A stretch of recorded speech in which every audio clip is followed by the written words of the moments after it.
Quero aqui expressar a alegria de estarmos nesta noite, nessa programação especial promovida pelo Ministério de Casais, que está se estendendo para ser Ministério de Família da nossa igreja.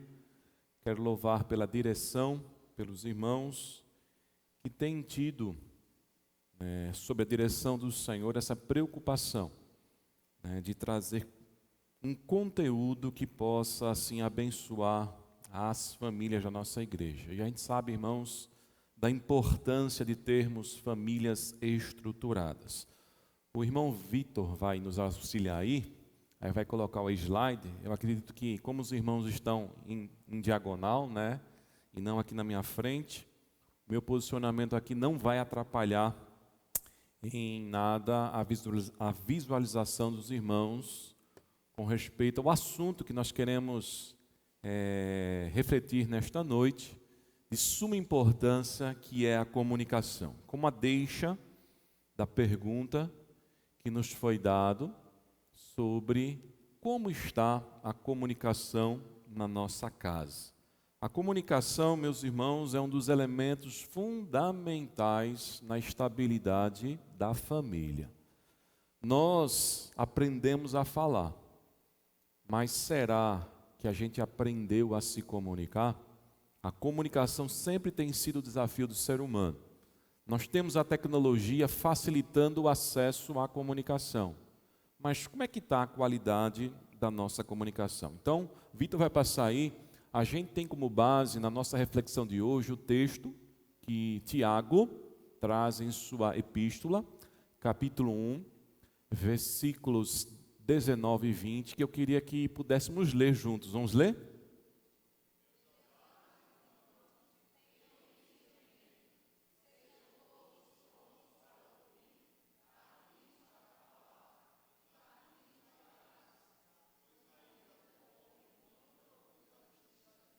Vamos ler mais uma vez? Dá para ficar melhor? Vamos lá?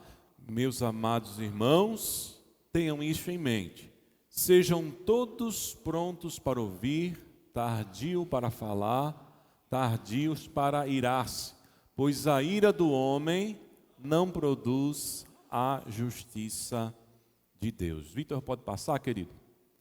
Meus irmãos, a comunicação na dinâmica familiar, ela precisa ser entendida sob o processo não só daquilo que é formal, mas daquilo que é afetivo. Então, a comunicação na dinâmica familiar é muito mais do que um contato formal, é sobretudo um contato afetivo. Quando nos comunicamos formalmente, usamos mais a razão e o controle nesse sentido se torna mais fácil. O que seria uma comunicação formal? A comunicação que a gente tem do trabalho, das relações, que a gente não se apega tanto às pessoas, que são corriqueiras, de você comprar uma coisa no comércio, de você pegar um Uber e de repente ali surgir um diálogo, de você estar num consultório à espera do seu atendimento e de repente você começa a conversar com uma pessoa. Essa comunicação mais formal, ela é mais fácil de ser exercida porque ela vai requerer da gente muito pouco do aspecto emocional, do aspecto afetivo. Portanto, a nossa razão para se colocar ali do que nós devemos falar ou não, nos controla muito mais. Mas quando a gente está falando da comunicação no aspecto afetivo, que é quando a gente se comunica afetivamente com alguém, o que é que entra em ação aí? As nossas emoções. E quando as nossas emoções entram em ação, elas atrapalham a nossa comunicação. Quer ver uma coisa? Você lembra a primeira vez que você foi falar com o seu cônjuge, quando você foi começar a namorar com ele? Como é que foi o diálogo? Fluiu naturalmente? Vocês conversaram ou deu nervosismo? Sumiram as palavras? Ou você ficou constrangido? Não sabia como se comunicar? Aquela emoção, que foi tomando conta do coração. Quando a gente vai falar diante de uma pessoa que aos nossos olhos representa uma ameaça, como a gente se porta? Dá nervosismo, a gente fica inibido, porque a emoção do medo está ali provavelmente nos atrapalhando. Que pode ser uma pessoa que a gente julgue que vai fazer alguma coisa contra a gente, ou que é tão capacitada que ela tem algo tão maior do que a gente fica inibido de falar, de se expor naquele momento. Acontece quando a gente está falando em público. O maior medo que o ser humano tem, sabia que é falar em público? Foi feita uma pesquisa nos Estados Unidos, depois das Torres Gêmeas, que foram atacadas, lá por Osama Bin Laden. E os americanos vivem de pesquisas. E eles fizeram uma pesquisa logo após o atentado terrorista de 11 de setembro, para saber qual seria o maior medo dos americanos. E os pesquisadores tinham como certo que seria o terrorismo, já que era tão recente o ataque e aquilo estava sendo divulgado no mundo todo, a América estava assustada. E de repente, para a surpresa dos pesquisadores, em primeiro lugar saiu falar em público. Continuou sendo falar em público. Porque quando a gente está aqui, a gente está olhando para as pessoas, se tem ou não aprovação, se o olhar reflete que o que está sendo dito está sendo compreendido, bem recebido. Então, isso desperta em nós esta emoção. Então, todo envolvimento, irmãos, emocional, termina, às vezes, atrapalhando a nossa comunicação. Pode passar. A comunicação familiar, por que ela é difícil? Porque muitas vezes nós temos um desempenho tão grande fora de casa, de conversar com as pessoas, de ser desinibido, e dentro de casa a gente não consegue ter esse mesmo desempenho, porque a comunicação familiar é uma comunicação afetiva, é uma comunicação que envolve emoção. Você não está formalmente com a sua esposa, com o seu marido, você não está formalmente com os seus filhos e nem os filhos com vocês. A comunicação envolve emoção, por isso, o que é importante nós percebermos para então trabalharmos a comunicação? Como é que está sendo vivenciado o clima afetivo dentro de casa? Muitas queixas de casais, eu escuto isso não só aqui na igreja, no gabinete pastoral, mas também no consultório, quando eu estou atendendo casais, dizem respeito a isso. Ele não me escuta, ela não me escuta, a gente não se entende, eu falo, ele não ouve, eu falo, ela não me ouve. E qual é o cerne da questão? Eles não conseguem discernir o aspecto afetivo em que eles estão vivendo. Quando a família está sobre mágoas, ressentimentos, como fica essa comunicação? A comunicação vai estar baseada nisso. O que você vai falar para o seu cônjuge não vai ser algo agradável. Não vai ter um tom de voz produtivo para a comunicação. Provavelmente você vai colocar para fora as questões que estão dentro da sua alma, do seu coração e das suas emoções. Então, nós precisamos entender primeiramente que a dificuldade da comunicação dentro de casa, aí respondendo à pergunta que foi feita lá, como é que está a sua comunicação em família? Como é que ela está? Ela diz respeito, primeiramente, a vocês, no caso todos nós, que eu me implico também, observarmos como é que está o clima afetivo de casa. Eu tenho alegria para voltar para casa, a minha casa é um ambiente de tensão, eu tenho alegria, e prazer de estar com meu marido, com minha esposa, com os meus filhos, ou a casa se transformou num lugar em que eu evito trabalhando, saindo cedo de casa e voltando tarde da noite, inventando cursos ou programações, eu evito ficando em silêncio, porque quando eu chego em casa, se eu começar a falar, se ele ou ela começarem a falar, o que vai restar é só confusão. E é a primeira coisa, irmãos, a ser observada é isso. Como é que está o clima afetivo desse lar, desta casa? Porque é o primeiro ponto para se colocar diante do Senhor. As mágoas, os ressentimentos, não vai ter fórmula mágica, não vai ter receita de bolo, né, para você fazer ponto 1, ponto 2, ponto 3 e vai virar aí da noite para o dia uma comunicação perfeita. Porque o que está pegando aí são as emoções, o que está pegando aí é o campo afetivo. O que está pegando aí é como um se sente em relação ao outro na construção dessa vida conjugal, os problemas que foram acontecendo, as experiências boas ou não que foram acontecendo. Vitor, pode passar, por favor.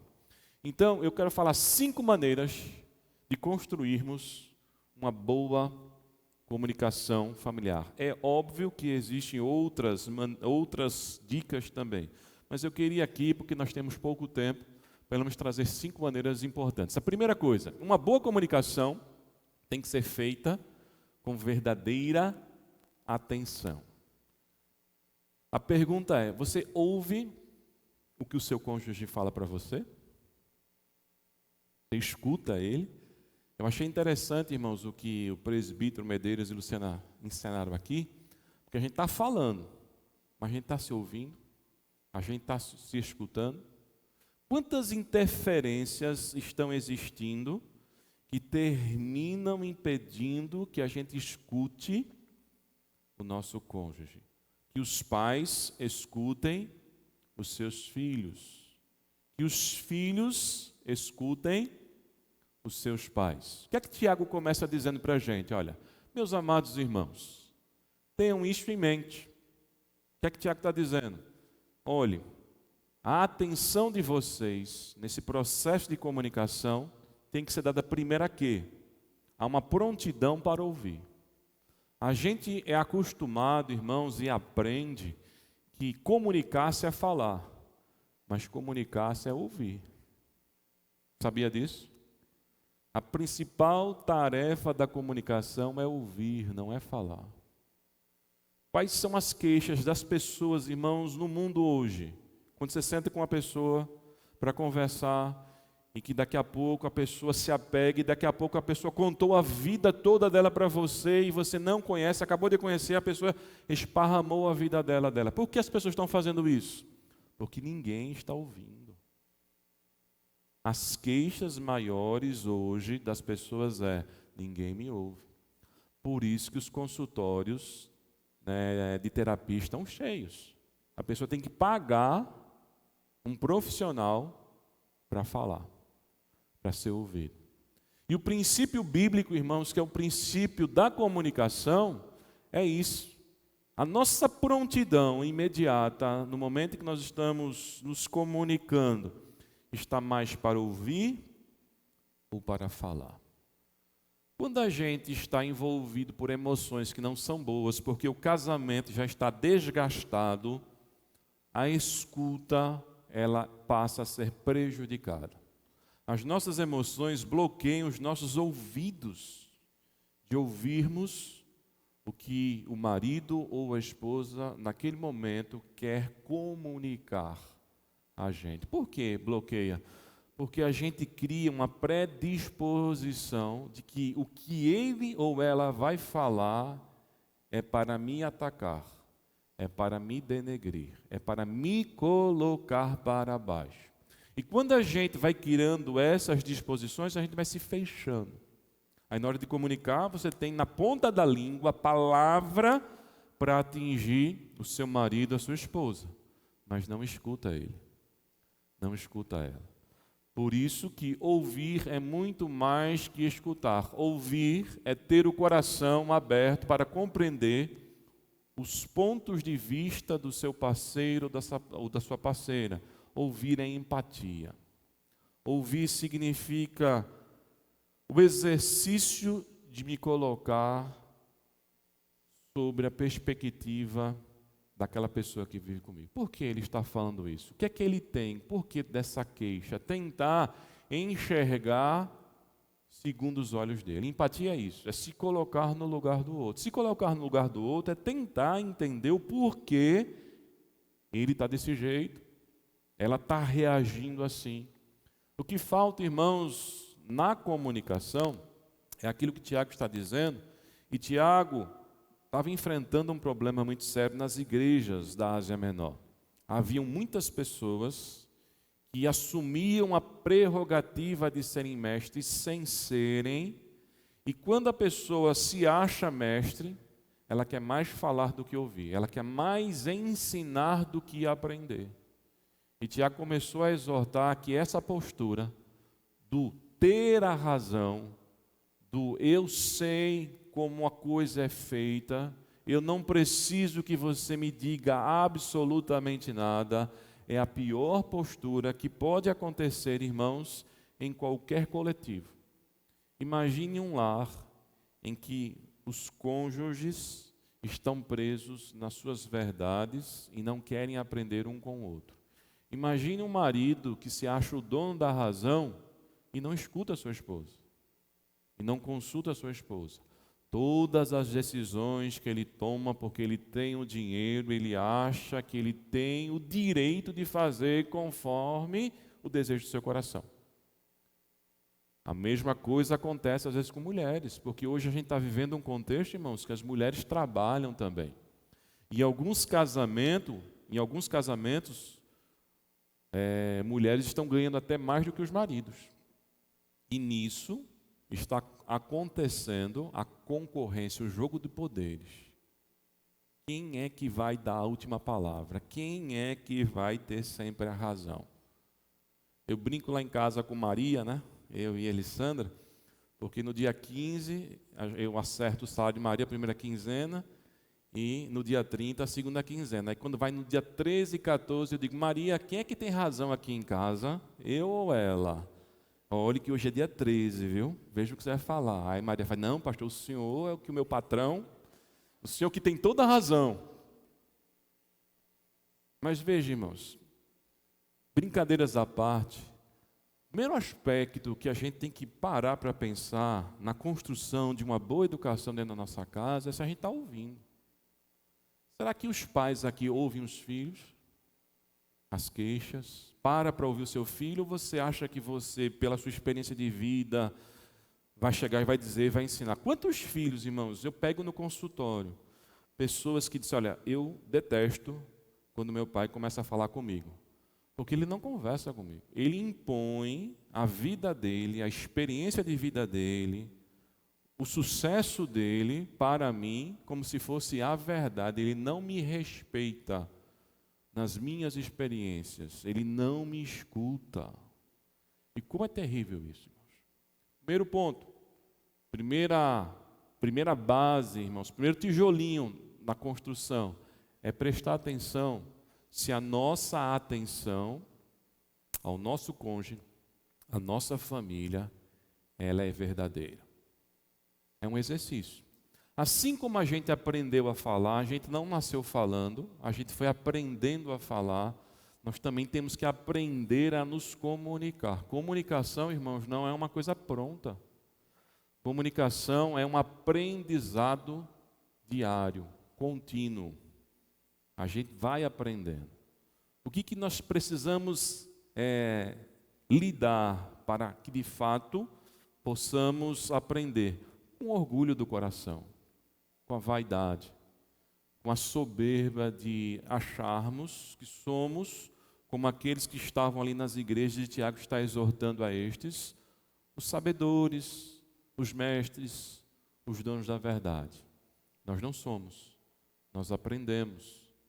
E Deus, quando olhou, irmãos, para Adão, observando uma carência, algo que ainda não estava plenamente conforme a vontade do Senhor, a sua própria vontade, ele viu uma coisa, que não era bom que o homem estivesse o quê? Só. Ele fez uma auxiliadora. Ele fez alguém para que Adão pudesse se comunicar. Adão poderia se comunicar com as outras espécies que Deus criou? Poderia. A gente se comunica com os animais. Mas a comunicação que a gente tem com um igual é infinitamente maior do que qualquer comunicação que você possa ter com qualquer espécie viva que Deus criou. Por que hoje, irmãos, as pessoas estão preferindo os animais do que as pessoas? Hoje, irmãos, os animais estão tomando uma dimensão na vida das pessoas que está distorcendo valores. A Bíblia, quando fala da criação, diz que nós somos mordomos, que temos que criar muito bem a criação, cuidar muito bem da criação, mas não colocar animais no lugar do ser humano. Mas por que isso está acontecendo? Porque as pessoas não se comunicam.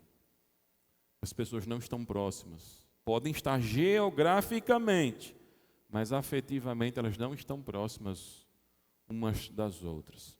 Para os irmãos terem uma ideia, o negócio está tão sério que a Organização Mundial de Saúde está pensando em colocar animais domésticos no grau de parentesco.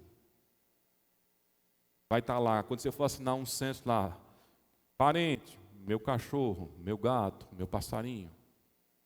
A Associação Mundial de Saúde está pensando em colocar animais domésticos que estão tendo um vínculo afetivo muito mais importante na vida das pessoas no grau parentesco.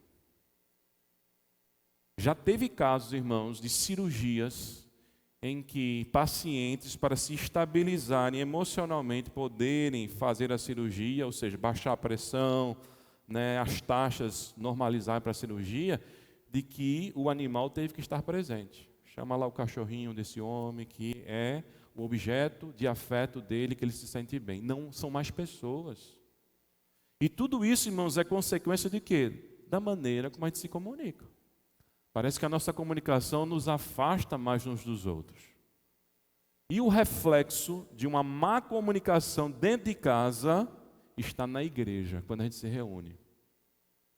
As pessoas estão vindo todas arrebentadas, como quem vai para uma oficina, levando o seu carrinho todo arrebentado, diz: pastor, ajeita aí, deixa o carro novo, zero, como se fosse mágica. E a Bíblia, irmãos, não fala de milagres no sentido de que você não se implica, não tem uma responsabilidade. Veja o que Tiago está dizendo. Meus irmãos, tenham em mente um princípio da comunicação. Estejam, primeiramente, prontos a ouvir, dispostos a ouvir, abertos para ouvir, preparados muito mais no processo de comunicação para escutar. Como isso aqui, conforme foi ensinado, tem atrapalhado também, As pessoas hoje estão conversando assim, Você já conversou com alguém que você quis falar uma coisa tão importante e ele não olha nos teus olhos? Qual é a sensação que você tem? Você chegou todo empolgado, quer dar aquela notícia, a pessoa está aqui assim, Tá certo, tá. Quer ver uma coisa, irmãos? Quando você vai para um médico e o médico não olha na sua cara, já vai logo lá o talão de receita, toma o medicamento, tá lá. Qual é a sensação que você tem? Ele pode ser o melhor profissional, o mais assertivo, vai lá em cima da doença, mas qual é a sensação que você tem? Ele não me ouviu. Eu entrei lá 5 minutos, ele não me ouviu. Ele abre lá o computador, vê meu histórico, renova os exames, passa o remédio, tchau, um abraço.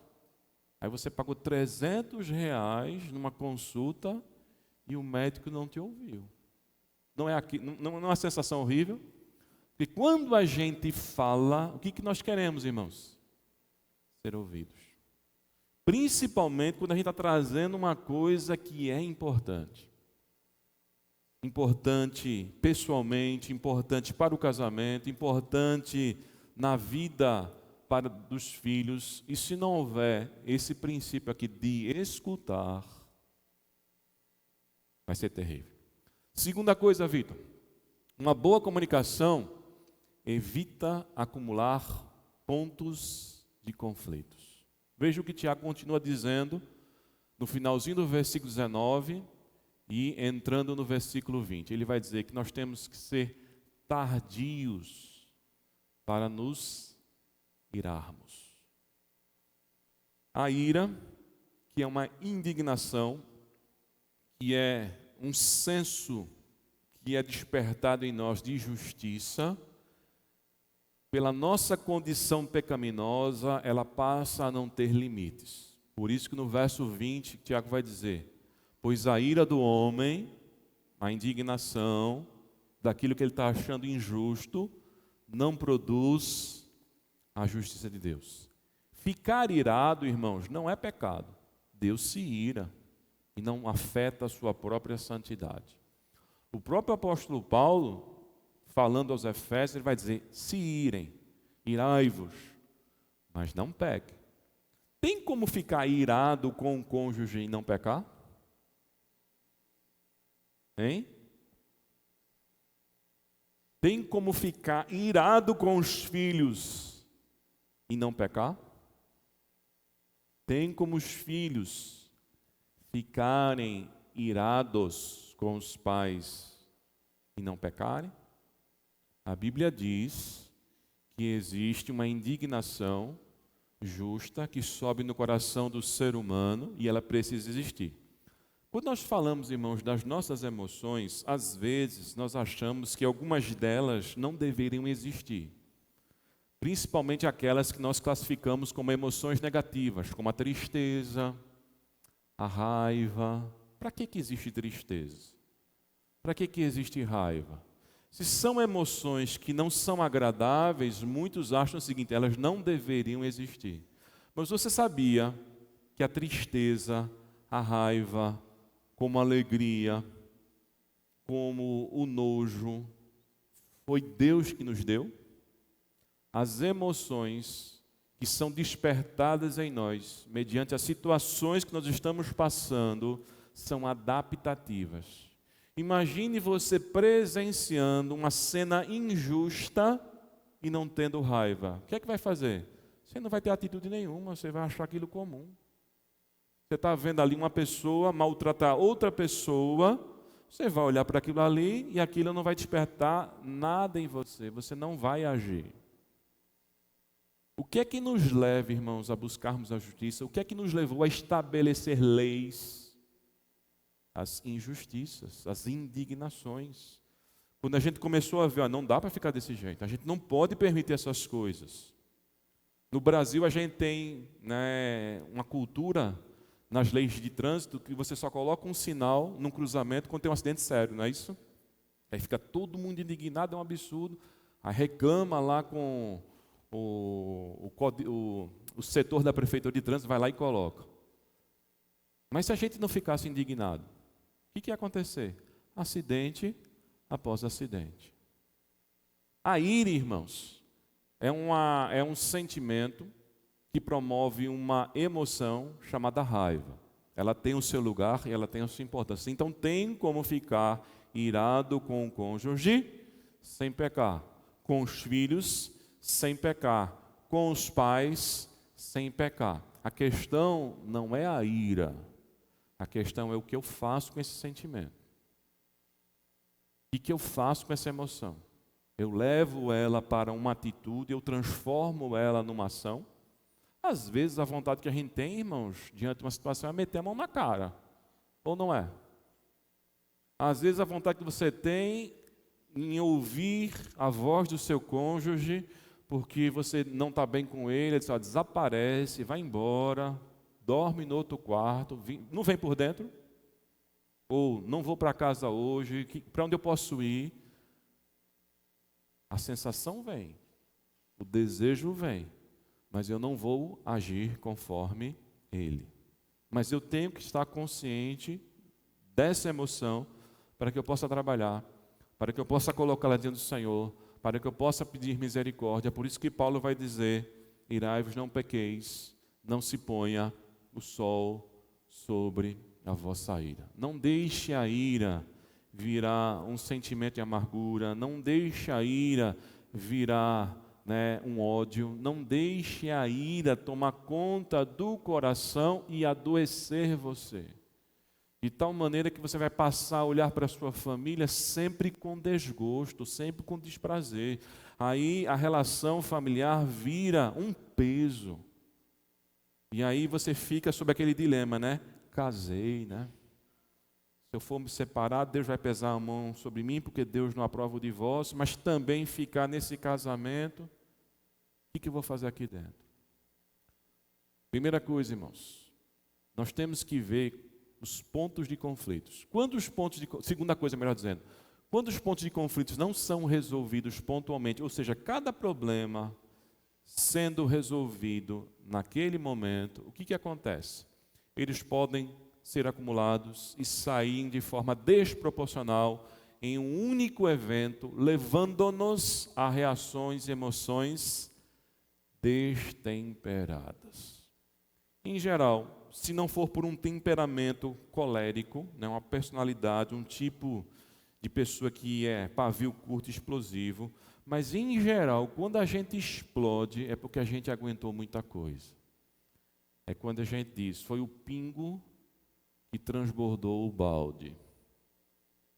Mas por que o pingo transbordou o balde? Porque todos os outros pingos, todos os outros pontos de conflitos não foram resolvidos. Então, a segunda coisa, irmãos, para uma comunicação boa, eficaz, é resolver os problemas. É passar, é mudar a página.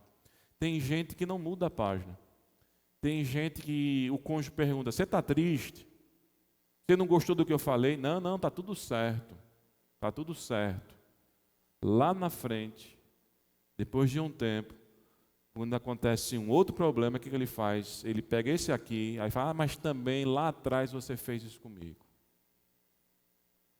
Aí, meus irmãos, como haverá uma comunicação? Se você acumula, se você guarda, se você não resolve, se você não supera as dificuldades, se você fica tamponando, maquiando, e emoção é uma coisa séria, irmãos. Emoção, quando você não fala sobre ela, ela sai. Ela sai num comportamento, ela sai num adoecimento do corpo, né? Ela sai numa gastrite, ela sai numa dermatite, ela sai, né? Ela está dizendo que tem um desajuste aí. E a maioria das doenças psicossomáticas tem a ver com relações familiares. Tem a ver com problemas no casamento, problemas com os filhos, problema na relação de irmãos. Pessoas, irmãos, que perderam a alegria de viver porque o lar está desestruturado. E o elemento fundamental, irmãos, para a gente manter a estabilidade do nosso lar é a nossa comunicação. É nós falarmos, é sermos sinceros uns para com os outros. E a comunicação na vida conjugal, irmãos, ela requer a sinceridade emocional, a sinceridade afetiva. É quando a pessoa pergunta a você, como é que você está se sentindo? Não é só o que é que você está pensando, o que é que você está achando, mas como é que você está se sentindo? E você ser verdadeiro, e você ser sincero, e você ser transparente, para que o teu cônjuge compreenda se a maneira como ele fala, te trata, como ele se conduz, está te magoando cada vez mais ou não. Como é importante isso. Terceiro ponto, uma boa comunicação, e aí está ligado ao segundo, agenda. Um tempo para conversar. O que é agendar, irmãos? Já percebeu que a gente organiza a nossa rotina e coloca várias coisas, né, de trabalho, de lazer, da igreja, mas a gente não coloca o nosso relacionamento? Sabe o que é muito importante? O casal ou a família ter um dia específico para fazer a sua DR. Por que um dia específico? Para justamente as crises, os problemas não saírem naquele momento do conflito. Porque tem gente que fala, mas fala quando? No conflito. E quando você vai falar no conflito, a conversa é boa? Começa um a atacar o outro. Como é importante marcar, olha, começa uma vez por mês a gente vai ter o compromisso do dia tal, sentar e conversar. Como é que foi esse mês? Como é que nós estamos? Ou a cada 15 dias. Como é importante agendar, colocar dentro da agenda, dentro da rotina do casal, um momento para começar. Isso é fundamental. Por quê? para resolver problemas, desejos, ruídos na comunicação, sejam sempre ressignificados. Sabe aquele negócio de você naquele dia dizer, olha, tal dia você disse uma coisa para mim e eu entendi assim. Aquilo mexeu comigo. E às vezes o cônjuge nem estava nem ligado que aquela palavra, daquele jeito, tinha marcado, tinha ofendido, tinha magoado a vida dele ou a vida dela.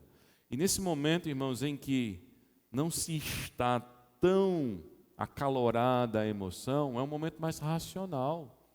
É um momento para você colocar com mais sinceridade e tocar em pontos que são tensos.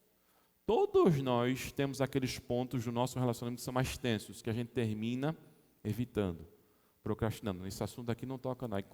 Aí quando vai tocar com raiva, vai passar na cara, vai lançar em rosto, vai tocar num ponto de fragilidade do seu cônjuge, que ao invés de ajudá-lo, vai ferir ainda ele mais. Porque naquele momento que você está tocando um assunto, você não está tocando para resolver. Você não está tocando, né, na disposição, né, de ajudá-lo. Você quer ferir. Porque, meus irmãos, o que a vida conjugal permite a gente conhecer? Sabe o que a vida conjugal permite a gente conhecer? A fraqueza um do outro. Na vida conjugal, o dia a dia, você vivendo com a pessoa, né, dividindo as escovas, você começa a olhar, tu não me engana. Não é?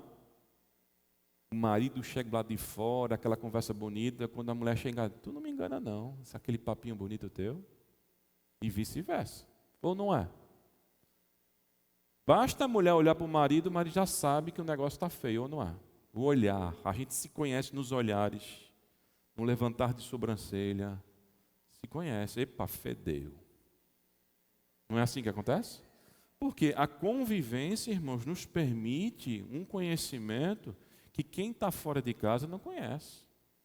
Eu posso fazer aqui 1001 caretas, as pessoas não vão nem entender, mas Elisandra vai. Se eu estou gostando, se eu não estou gostando. Esse momento, irmãos, da gente parar mais calmo, racionalmente, que está lá na agenda, que você vai trazer algumas coisas, é um momento em que provavelmente você vai estar mais desarmado. E a possibilidade de tocar em assuntos vai ser muito salutar. Quarto ponto. Uma boa comunicação evita comportamentos não assertivos. Eu quero aqui destacar 3 comportamentos que são prejudiciais à comunicação e que estão diretamente ligados a emoções. Primeiro comportamento, passividade. É a postura de evitação. É aquela pessoa que sempre está dizendo, depois a gente fala sobre isso. Agora não, estou ocupado. Mas vamos conversar. Não, agora não. Olha, segunda-feira, é feito o regime de gordo, né? Toda segunda começa a conversa que alguns vão ter. Evitação.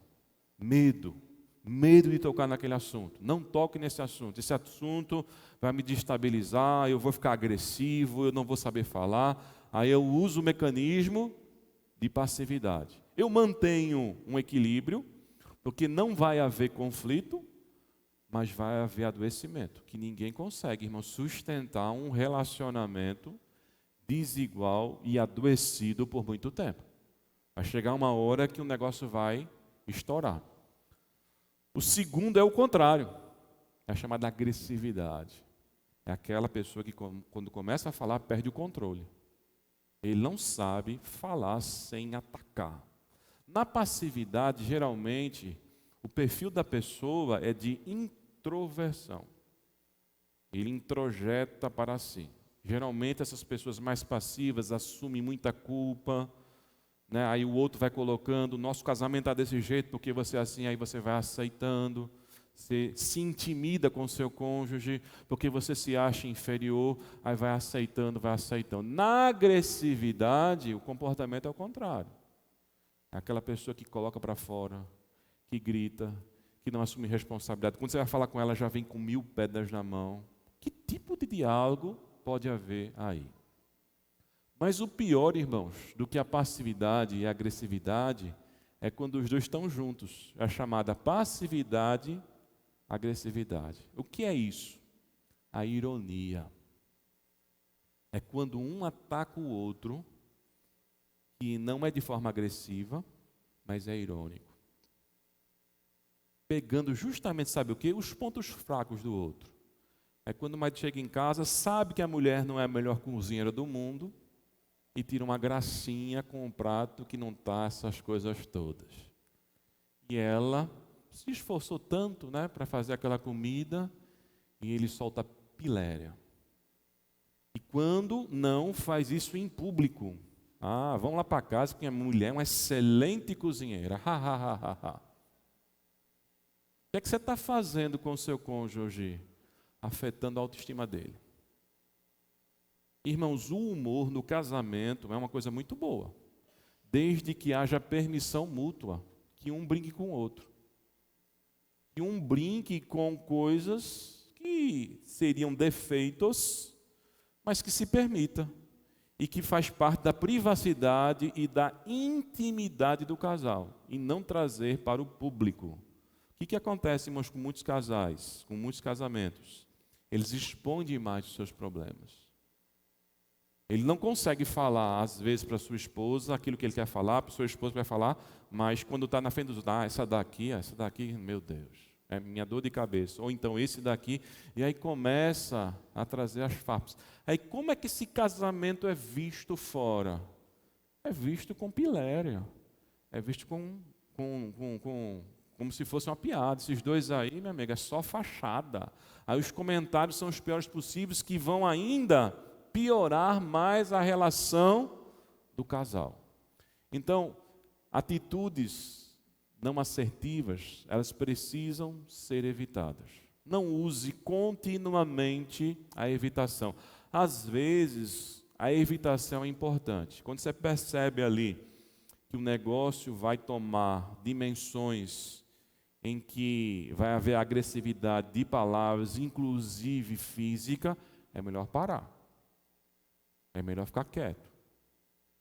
Mas não usar isso como um mecanismo contínuo. São mecanismos pontuais. E aí é importante cada casal, de acordo com cada temperamento, observar quais são as reações que nós estamos tendo, que está nos atrapalhando, nos comunicarmos, nos acertarmos, superarmos problemas, resolvermos dificuldades, sermos mais transparentes um para com o outro, nos aproximarmos mais. Quais são as dificuldades emocionais que nós estamos passando? E quando elas estão muito intensas, o que é que vocês têm que fazer, meus irmãos? Orarem. Em alguns casos, procurar uma ajuda profissional. Tem casamento que está na UTI e precisa de uma terapia de casal para que haja ajuste. Precisa de um mediador profissional, precisa de uma ajuda de um líder religioso, de um pastor, para que estes possam se acertar, porque eles não conseguem, eles chegaram numa dimensão tão adoecida que eles já não conseguem retornar por si só àquilo que é saudável para o casamento. E aí é necessário ajuda. Então, o que é importante para se resolver aí, sair dessa não assertividade? Humildade. Lutar pelo seu casamento. Não já olhar como um fracasso. Não já tomar para si como uma sentença de que não haverá mais solução. Mas lutar, colocar diante do Senhor, jejuar, orar. O Senhor é poderoso para restaurar todas as coisas. Amém? Em último lugar, irmãos, uma boa comunicação não supõe que o outro esteja entendendo, mas deve ter a certeza. No ponto 2, que a gente falou aqui, sobre a questão do tempo para falar, a grande dificuldade, na sua maioria, é dos homens. Os homens não gostam de DR. Os homens é que evitam um momento para sentar e conversar. Nesse ponto 5 aqui, a grande dificuldade, na maioria das vezes, é das mulheres. que as mulheres, irmãos, são criadas sobre um ideal muito afetivo e utópico de que o homem verdadeiro, que é romântico, que é sensível, eu não preciso nem falar, ele já sabe que eu preciso. Aí se quebra, se arrebenta. Tem uma frase de um psicanalista bem famoso francês chamado Jacques Lacan, que ele diz o seguinte: você pode saber o que disse, mas nunca o que o outro escutou. O que sai daqui eu sei, mas o que chega no ouvido de cada um de vocês é a partir do que cada um de vocês entendeu. Essa é a grande dificuldade da comunicação, sabia?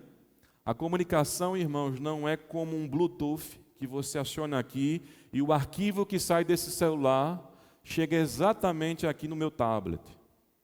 Chega exatamente no outro celular. Comunicação é interpretação.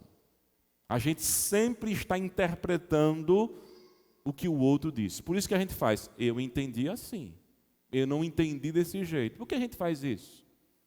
Porque a gente não pega a coisa tal qual ela é. Entendendo isso, quem está falando, o que ele precisa? Ele precisa entender que a comunicação está clara na mente dele, mas não está clara na mente do outro. E aí ele precisa do quê? Ele precisa entender que palavras, gestos, atitudes, nem sempre vão chegar lá. Você precisa perguntar, você entendeu? O que foi que você entendeu? Como é que chegou a comunicação? Então, o feedback, irmãos, é muito importante para isso. Então, aos irmãos, homens, separar um momento para conversar é muito importante. Não ache que isso é besteira. Não ache que isso é bobagem. Porque os homens, em geral, parece que se recuperam mais rápido, né?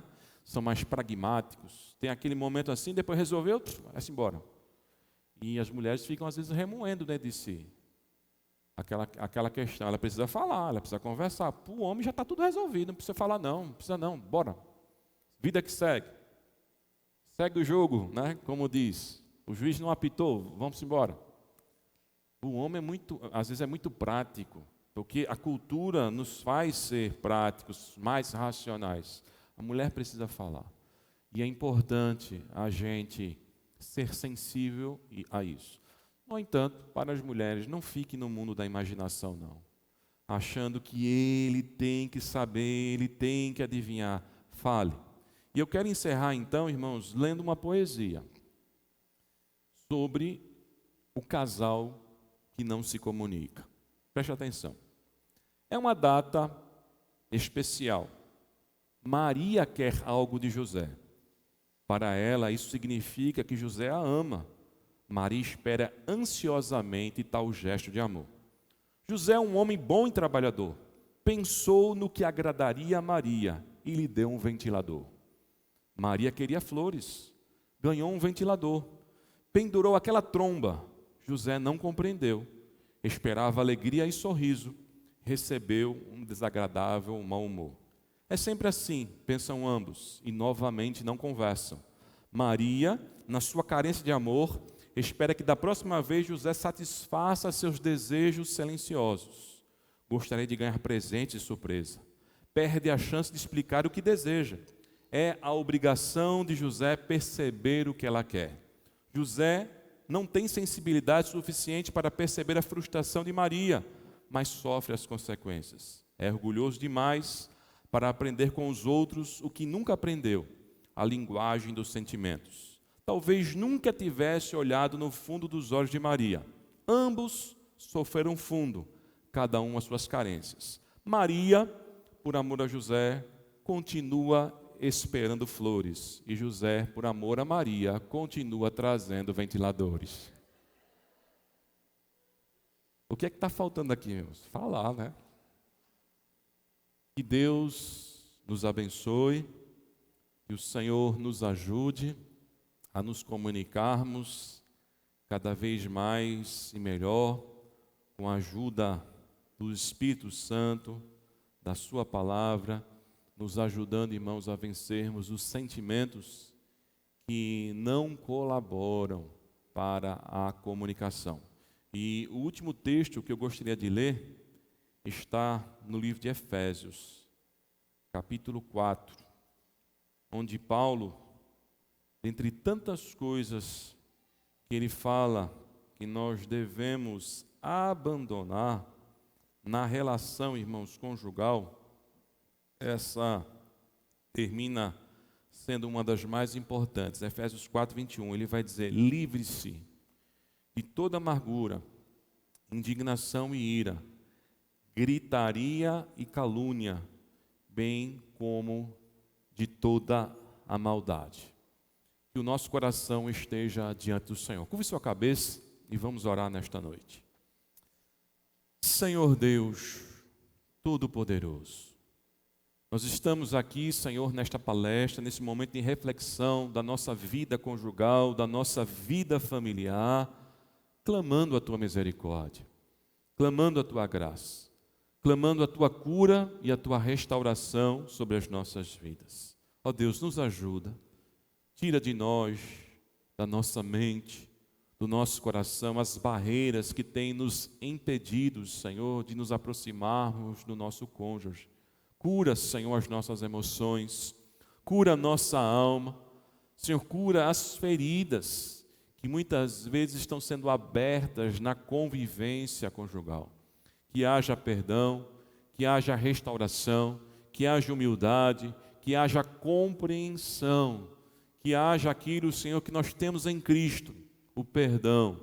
Senhor, que sejamos longânimos, que sejamos benignos, que sejamos perdoadores dentro da nossa própria casa. Cada lar que está aqui, Senhor, Tu conhece a realidade, Senhor. Opera, Espírito Santo de Deus, pois a Tua palavra não volta vazia. Te louvamos em nome de Jesus. Amém. Deus nos abençoe.